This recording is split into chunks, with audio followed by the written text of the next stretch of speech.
The Adventures of Tom Sawyer, Chapter 25, Seeking the Buried Treasure. There comes a time in every rightly constructed boy's life when he has a raging desire to go somewhere and dig for hidden treasure. This desire suddenly came upon Tom one day. He sallied out to find Joe Harper, but failed of success. Next he sought Ben Rogers. He had gone fishing. Presently he stumbled upon Huck Finn the red-handed. Huck would answer. Tom took him to a private place and opened the matter to him confidentially. Huck was willing.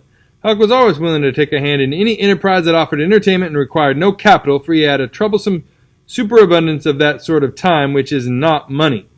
"Where'll we dig?" said Huck. "Almost anywhere." "Why, is it hid all around?" "No, indeed it ain't. It's hid in mighty particular places, Huck. Sometimes on islands, sometimes in rotten chests under the end of a limb of an old dead tree, just where the shadow falls at midnight, but mostly under the floor in haunted houses." "Who hides it?" "Why, robbers, of course. Who do you reckon? Sunday school superintendents? I don't know. If 'twas mine, I wouldn't hide it. I'd spend it and have a good time."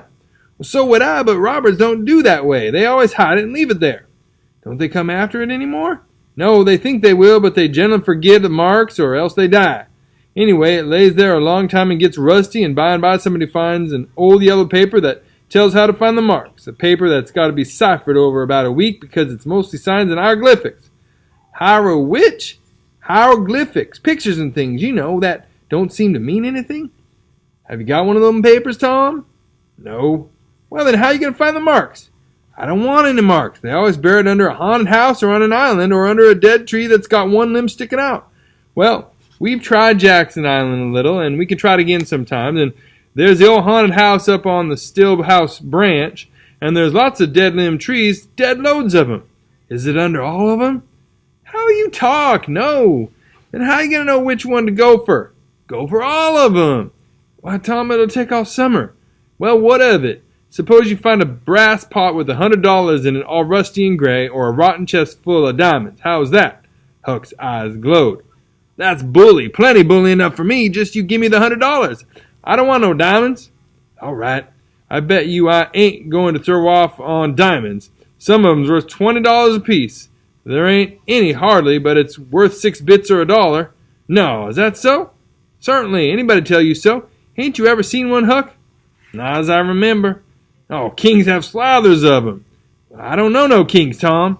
"I reckon you don't, but if you was to go to Europe, you'd see a raft of 'em hopping around." "Do they hop?" "Hop? Your granny, no." "What'd you say they did for?" "Shucks, I only meant you'd see 'em, not hopping, of course."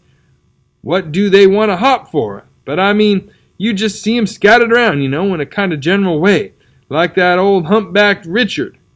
"Richard? What's his other name?" "He didn't have any other name. Kings don't have any but a given name." "No?" "But they don't." "Well, if they like it, Tom, all right. I just don't want to be a king and have only just a given name like a nigger. But say, where'd you going to dig first?" "I don't know. Suppose we tackle that old dead limb tree on the hill on the other side of Stillhouse Branch." "I'm agreed." So they got a crippled pick and shovel and set out on their 3-mile tramp. They arrived hot and panting and threw themselves down in the shade of a neighboring elm to rest and have a smoke. "I like this," said Tom. "So do I." "Say, Huck, if we find a treasure here, what you going to do with your share?" "Well, I'll have pie and a glass of soda every day, and I'll go to every circus that comes along. I bet I'll have a gay time."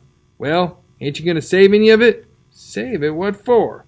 "Why, so as to have something to live on by and by." "Well, that ain't any use. Pap would come back to this year town some day and get his claws on it if I didn't hurry up, and I tell you he'd clean it out pretty quick. What are you going to do with yourn, Tom?" "I'm going to buy a new drum and sure enough sword and a red necktie and a bull pup and get married." "Married?"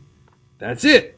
"Tom, why, you ain't in your right mind." "Wait, you'll see." "Well, that's the foolishest thing you ever could do. Look at Pap and my mother. Fight! Why, they used to fight all the time. I remember mighty well." "That ain't anything. The girl I'm going to marry won't fight."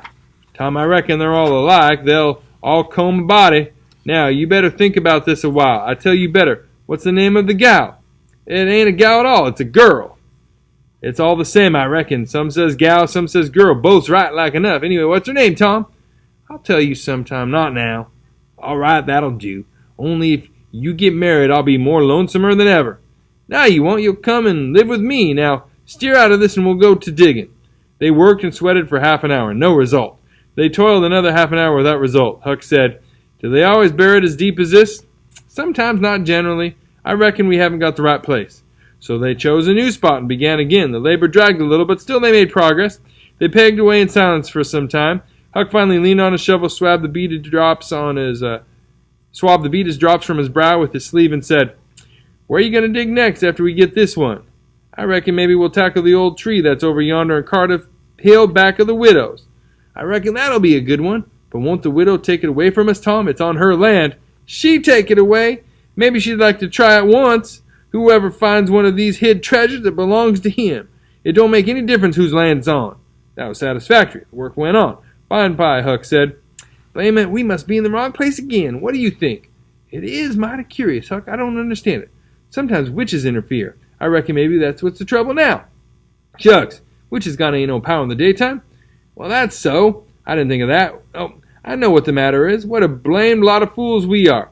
You got to find out where the shadow of the limb falls at midnight, and that's where you dig." "Then confound it, we fooled away all this work for nothing. Now, hang it all, we got to come back in the night. It's an awful long way. Can you get out?"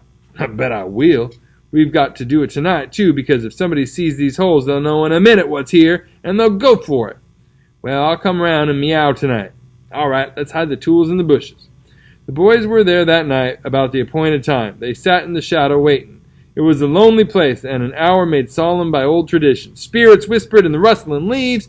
Ghosts lurked in the murky nooks. The deep baying of a hound floated up out of the distance. An owl answered with a sepulchral note. The boys were subdued by these solemnities and talked little. By and by they judged that 12 had come. They marked where the shadow fell and began to dig. Their hopes commenced to rise. Their interest grew stronger, and their industry kept pace with it. The hole deepened and still deepened, but every time their hearts jumped to hear the pick strike upon something, they only suffered a new disappointment. It was only a stone or a chunk. At last Tom said, "It ain't any use, Huck. We're wrong again."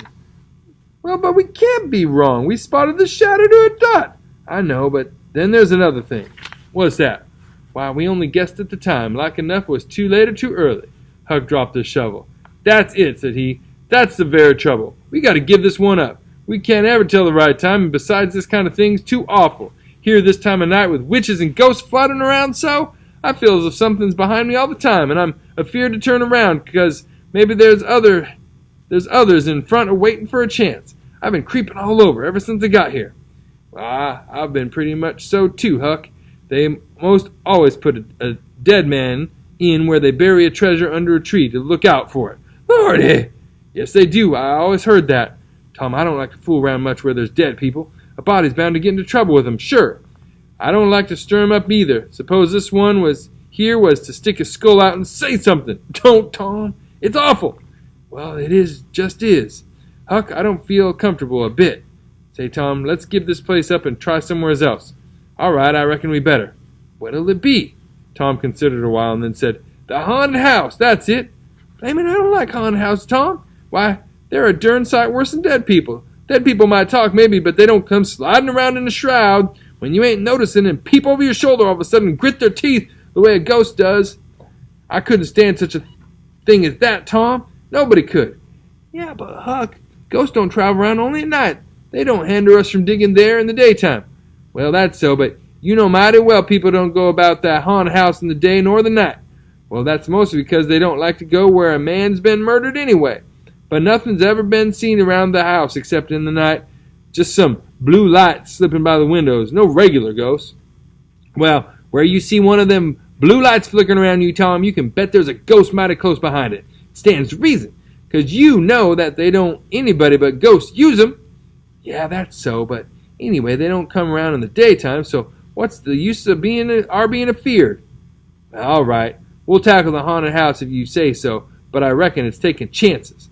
They had started down the hill by this time. There in the middle of the moonlight valley below them stood the haunted house, utterly isolated, its fences gone long ago, rank weeds smothering the very doorsteps, the chimney crumbled to ruin, the window sashes vacant, a corner of the roof caved in. The boys gazed a while, half expecting to see a blue light flit past the window. Then, talking in a low tone, as befitted the time and circumstances, they struck far off to the right to give the haunted house a wide berth, and took their way homeward through the woods.